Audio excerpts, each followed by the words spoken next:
और अभियंता का काम है, जेई का काम है। जेई इसको एस्टिमेट बनाएगा, ये प्राकलन बनाएगा कि नहीं अगर हम 10 कड़ी में बनाएंगे तो इसमें एक 4 व्हीलर और एक मोटरसाइकिल नहीं जा सकती, इसलिए एस्टिमेट ही जो बनाता है वो सोच करके कि ऐसा बनाए कि वो काम हो जाए। ये संविधान सभा, जब संविधान में बाबा साहब कच्चा मसौदा बनाते थे और इनके साथ जो भी समिति में थे कोई काम नहीं किया, पूरा पढ़ लेना 7 लोग थे लेकिन कोई काम नहीं किया, ये कच्चा मसौदा बनाते थे। जब बना लेते थे तो वो मसौदा जो है कि एक दूसरे टेबल पर यानी संविधान सभा में जाता था। हमने नियम बनाया और नियम बना करके वो टेबल पर जाता था, वहाँ पर रहते थे सरदार वल्लभ भाई पटेल। वो एक एक पॉइंट चेक करते थे कि तुम गलत तो नहीं किए हो। जब अंबेडकर जी कभी आरक्षण नहीं चाहते थे, पहले मैं बता दूं, अंबेडकर जी जो आरक्षण की बात आप बताए, अंबेडकर जी ने आरक्षण की बात नहीं, आपको पढ़ाया गया कि साइमन कमीशन, पढ़ लेना साइमन कमीशन कब आया। साइमन कमीशन कब आया? 1927 में, पढ़ना 1927 में साइमन कमीशन क्यों आया? अंबेडकर जी का बात उसकी इतिहास में एकदम बिल्कुल भुला दिया गया है। जब अलग से किताब पढ़ेंगे तब पता चलेगा कि साइमन कमीशन क्या है। साइमन कमीशन, अंबेडकर जी ने साइमन अंग्रेज 14 अगस्त 1947 तक हमारा भारत अंग्रेजों के शासन के अंदर था। 14 अगस्त 1947 तक जो हमारा भारत है उसके जो शासन होते थे वह भारत में अंग्रेज थे, और अंग्रेज जो ब्रिटेन में थे वहाँ पर जैसे आज कुछ भी है तो हमारा कोई मामला, चूंकि उस समय जो था अंग्रेजों का राज था, आज जो है भारत का राज है। तो भारत में राज किसका चल रहा है इस समय? कोई बताएगा भारत में किसका राज चल रहा है? भारत में किसका राज चल रहा है इस समय? भारत में बीजेपी का? आरएसएस नहीं, ये किसी का नहीं। भारत में कभी भी संविधान का राज चलता है, ऐसा कोई नहीं है, संविधान से चलता है भारत। तो भारत में ये नहीं है कि बहुजन समाज पार्टी हो जाएगी तो उसका शासन हो जाएगा।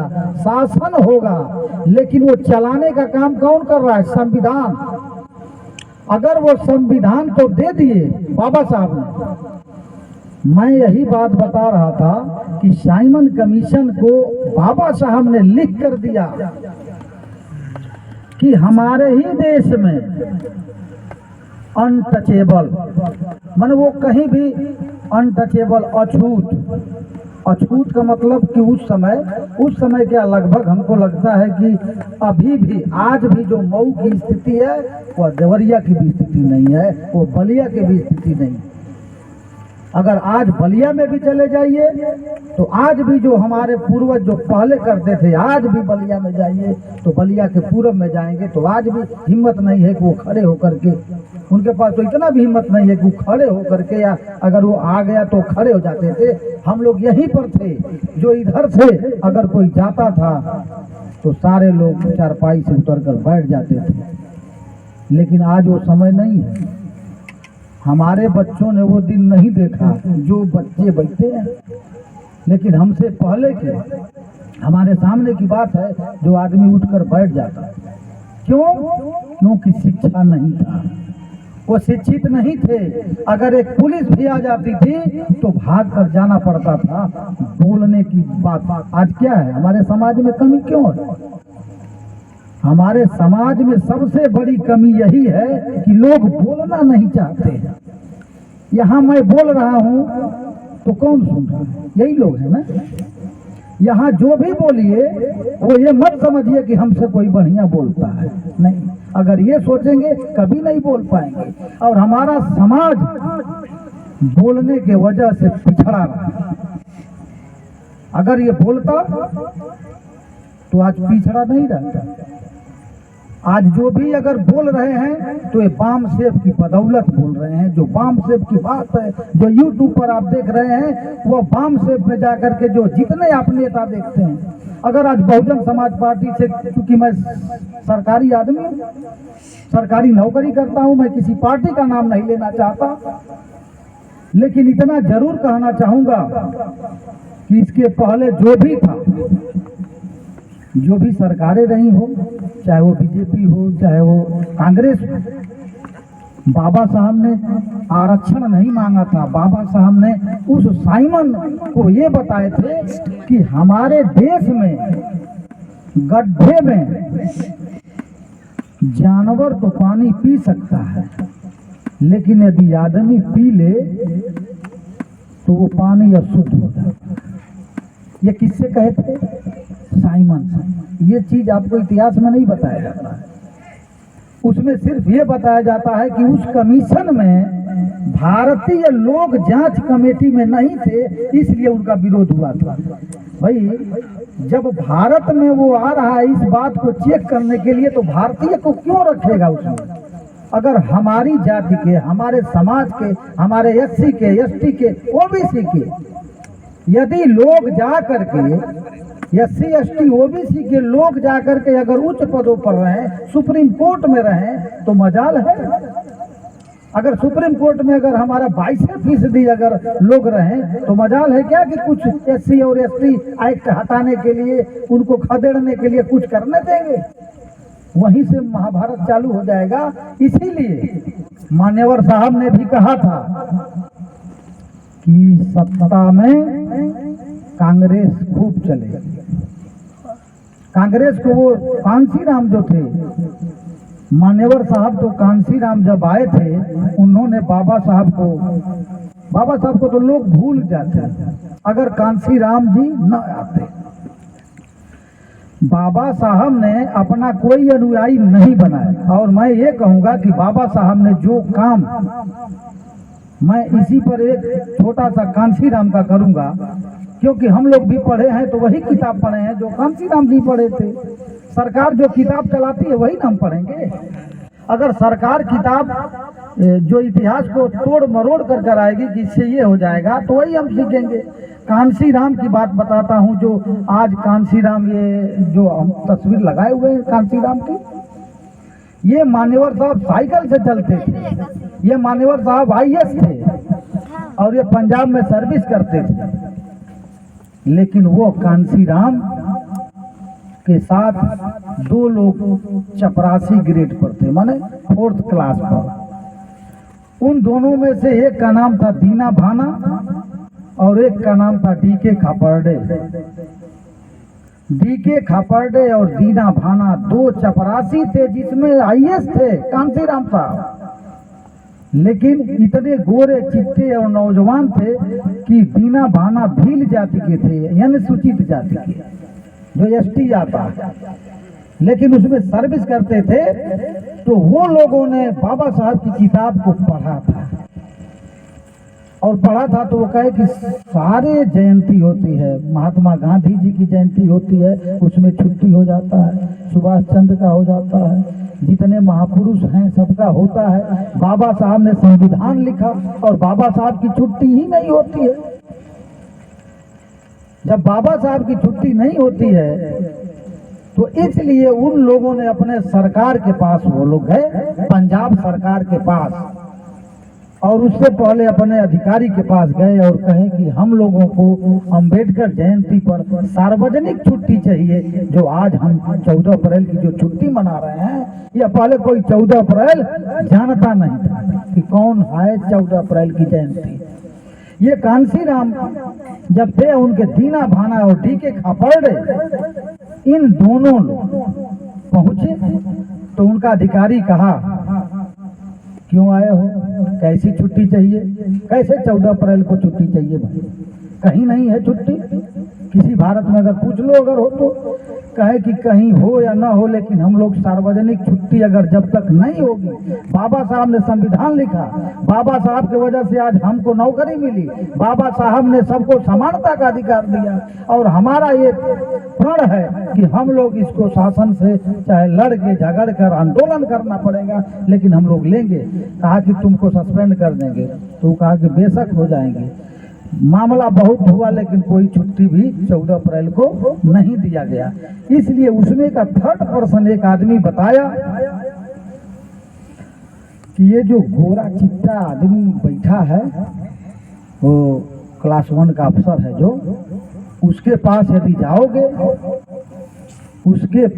जाओगे, हो सकता है कि वो तुम्हारी बात को सुने, क्योंकि वो तुम्हारी जाति का है। ऐसा होता है कि हो सकता है कि कहीं जातिवाद भी सुन ले। सभी लोग मिल करके, दोनों लोग, कौन कौन याद करना, ये इतिहास है, मैं कोई कहानी नहीं कह रहा हूँ कि रामायण महाभारत, ये सच्ची कहानी है। जो D.K. खापर्डे साहब और दीना भाना, आज भी दीना भाना की औरत जीवित हैं, और उनको मैं 2020 में देखा हूँ। अब 2020 के बाद हमको 3 साल हुआ। दीना भाना की औरत से मैं बहुत पुरानी कहानी नहीं बता रहा। दीना भाना की औरत अभी जिंदी है, बहुत बुढ़ी हो गई थी, और उनको सब लोग, हम लोग पैसा दिए थे, कुछ नहीं किए। जो समाज में करता है, समाज को ही अपना घर समझता है। आज बाबा साहब को हम पूछ रहे हैं, बाबा साहब का परिवार नहीं है, लेकिन सारा बाबा साहब को मान रहा है। हम अपने बाबा को नहीं मानते हैं। हमारे पिताजी की जयंती नहीं होती है, हमारे दादाजी की जयंती नहीं होती है, लेकिन हम बाबा साहब की जयंती क्यों मनाते हैं? क्योंकि बाबा साहब ने अपने को कुर्बान कर दिया। क्योंकि उन्होंने कहा कि अगर हम अपने एक बच्चे के लिए, जबकि उनका बच्चा उनका मर गया, जो राज रतन, और उसी समय साइमन कमीशन में जो जाना था, जो डेट होता है ना, आज भी जो कचहरी में डेट लग जाती है कि आज नहीं जाएंगे तो हो सकता है कि दिक्कत हो जाए, पहुंचना पड़ेगा, तारीख नहीं मिलेगी।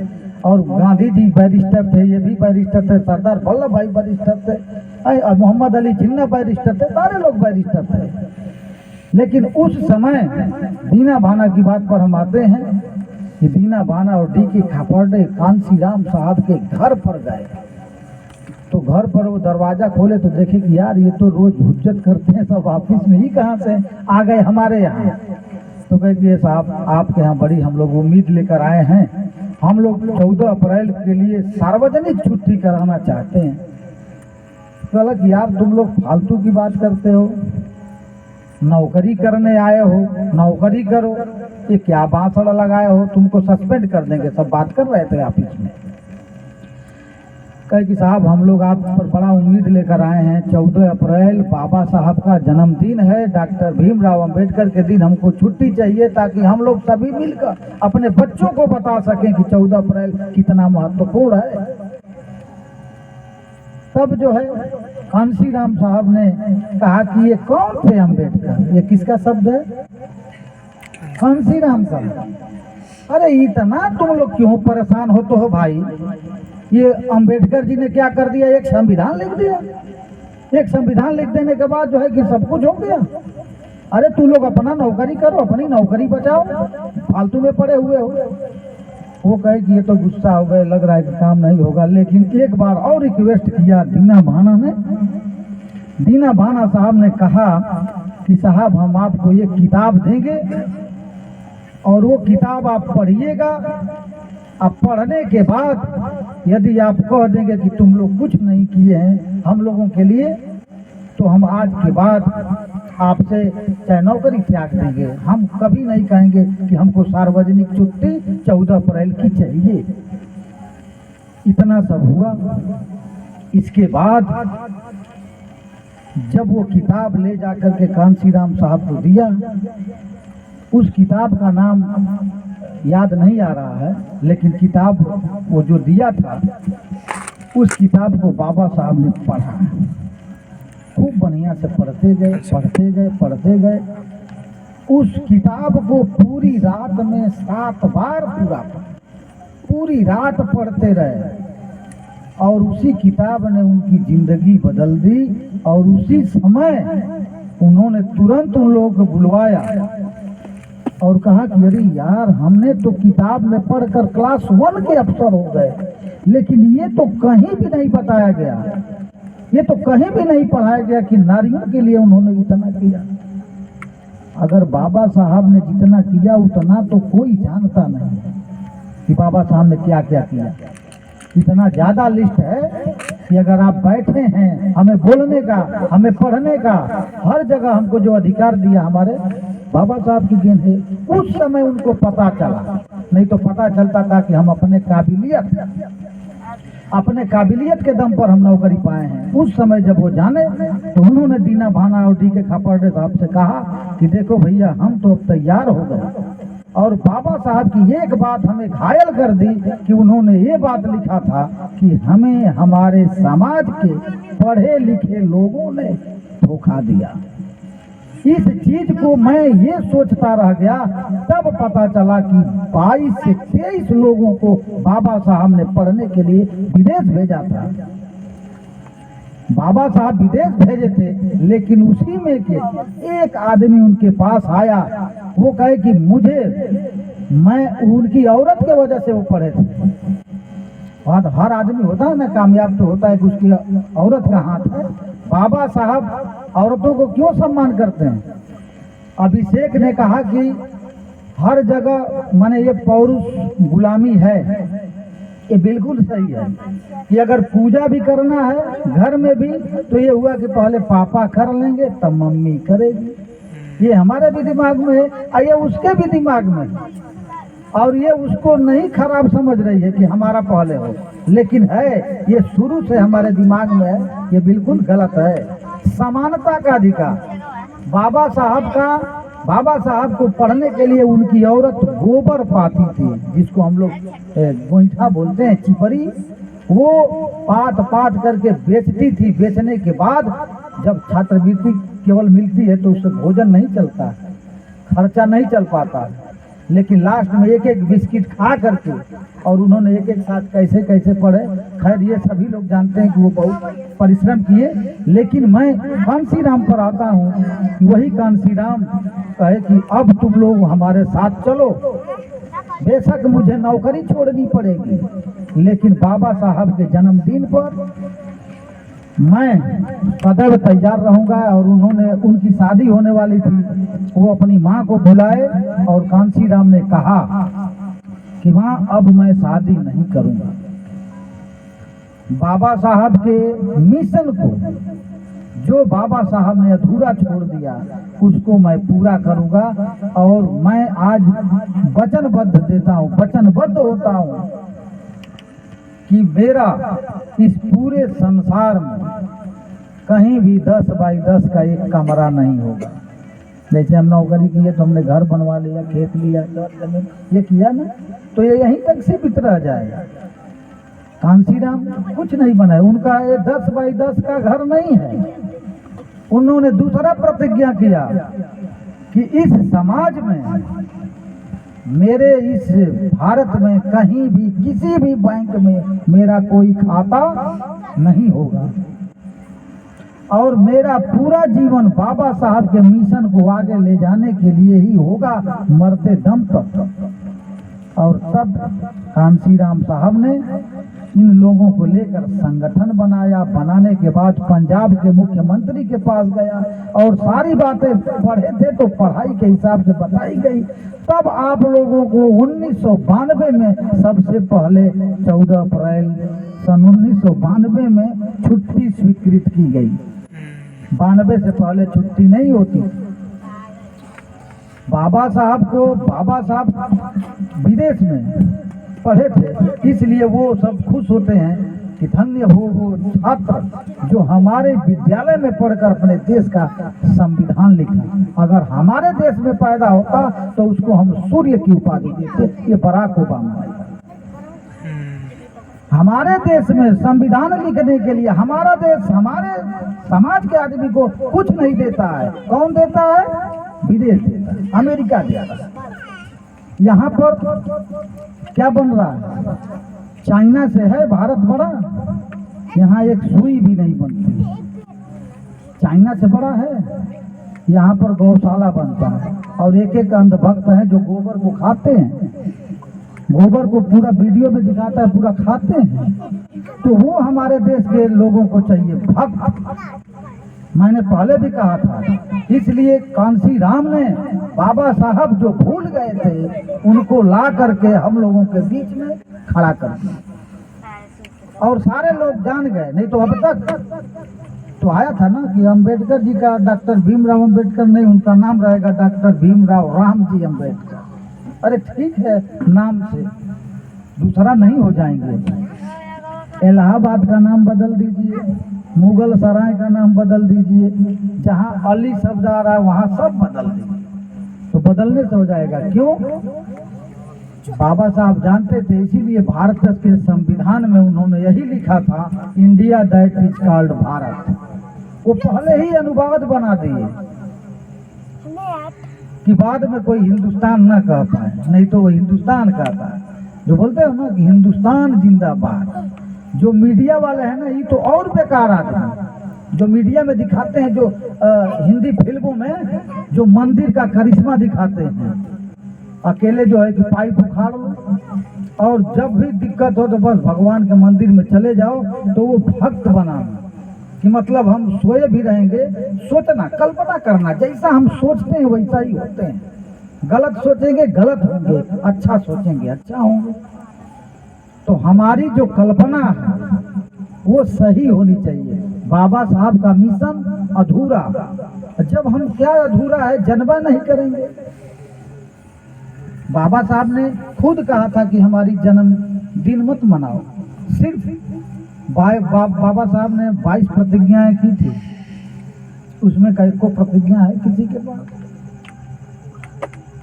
बाबा साहब ने 22 प्रतिज्ञा की थी।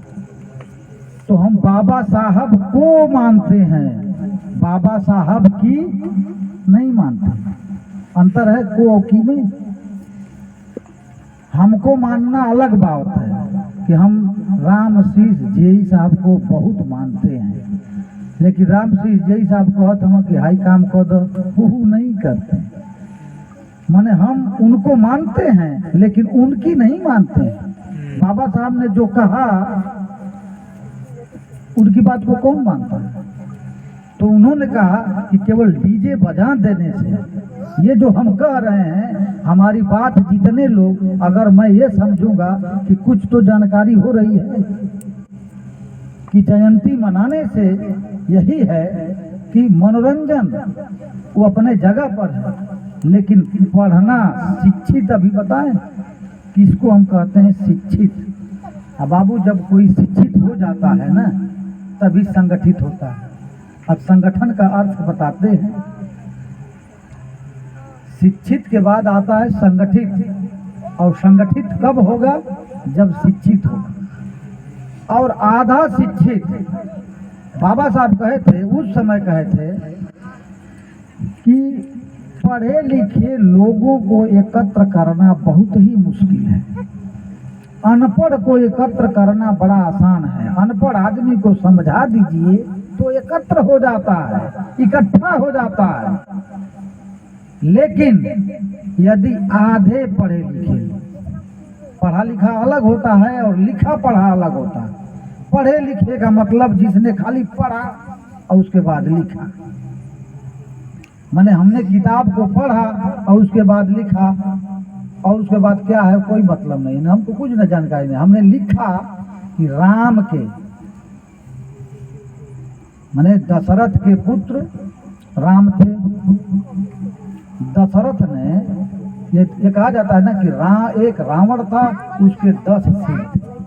अगर तुम शिक्षित होते तो अपने टीचर से सवाल कर देते कि सर ये कैसे संभव है कि एक आदमी का 10 सिर होगा। उसको कहते हैं शिक्षित। अब यह नहीं कि लिखवा दिया गया कि रावण के 10 सिर थे, तो अगर हम परीक्षा में ये लिख देंगे कि नहीं रावण के एक ही सिर था तो फेल हो जाएंगे। इसलिए पास होने के लिए जो गवर्नमेंट हमको कह रही है कि रावण का 10 सिर है तो 10 है लिखेंगे तो हम पास होंगे, तभी नौकरी मिलेगी। तो हमको पढ़ाया जो जाएगा। इसके अलावा बाबा साहब ने कहा था कि हमारे लोगों को अगर 10 मिनट पढ़ते हैं तो नींद आने लगती है। अब बताओ उन्होंने कैसे पढ़ा? पढ़ने की आदत डालनी चाहिए। आज हमारी आदत खराब हो गई है कि अगर हमको कोई साइकिल दे दे और कह दे कि पासा चले जाइए तो लगता है कि हम नहीं जा पाएंगे। वो लगेगा कि जो जिम में जो साइकिल चलाते हैं उतना जाम चलेगा और लगेगा कहीं लड़ भी जाएगी। ये आदत खराब है। तो पढ़ने की आदत डालेंगे तो पढ़ेंगे। शिक्षित होने का यह मतलब कदापि नहीं है कि राजा हरिश्चंद्र जो थे वो सपने में दान कर दिए, वो भी किसको? ब्राह्मण को। सवाल खड़ा कर देना चाहिए। अगर सपोज करो कि मैं बहुत सत्यवादी राजा हूं, मैं सत्यवादी राजा हूं और मैं राजा होने के नाते मुझको एक स्वप्न आता है कि हमारे स्वप्न में हरि पांडे आए थे और मैंने अपना सब कुछ जोर जमीन उनको लिख दिया। किसमें? स्वप्न में। और उसके बाद बिहान भैले वो आ जाए कहे भैया हमको तो तुम सपना में सब कुछ लिख दिए हो, क्या कर रहे हो यहाँ पर? तो स्वप्न में लिखने के बाद हाँ भाई मैं सत्यवादी हूँ, मैं कभी झूठ नहीं बोलता हूँ, बात सही है, स्वप्न में हमने लिख दिया था भैया तू ले जा रहा है। अगर मैं ऐसा कर दूंगा तो आदमी हमको क्या कहेगा? आज का आदमी ज्यादा पढ़ा है कि पहले का? आज ज्यादा लोग पढ़ रहे हैं। आज जा करके पूछना, आरक्षण जो भी कहता है, कोई सवर्ण मानसिकता का अगर आदमी कहता है आरक्षण का, तो जा करके पूछना कि बताओ तुम्हारे पिताजी पढ़े हैं? तो हाँ पढ़े हैं। अच्छा ठीक, तुम्हारे दादाजी? हाँ हाँ हाँ वो भी पढ़े हैं। अच्छा ठीक, तुम्हारी दादी? तो कहेगा कि नहीं दादी नहीं पढ़ी थी। क्यों नहीं पढ़ी थी? क्यों नहीं पढ़ी थी? कल भाई उस समय महिलाएं नहीं पढ़ती थी, क्योंकि बस उनको पढ़ने का जो अवसर मिल गया यही आरक्षण है। क्योंकि पहले उनको पढ़ने नहीं दिया जाता था और बाबा साहब ने उनको लिख दिया कि नहीं पढ़ने का अधिकार है महिलाओं को, बस वही एक अवसर मिल गया, उसी अवसर को हम आरक्षण कहते हैं। तुम झूठ विरोध करते हो आरक्षण का। तो बाबा साहब ने जो बातें लिखी थी, बाबा साहब ने जो बुद्धिज्म को भी जो अपने पास जो अपनाए, वो सारा कुछ पढ़ने के बाद किए। बाबा साहब ऐसा नहीं थे कि जो वो चाहते वो लास्ट में वो क्रांति लाना चाहते थे। लेकिन सही बात है कि अगर कोई भी, अगर हम यहाँ से हैं, फिल्मों में भी देखते हैं, एक गुंडा रहता है, सारे गुंडों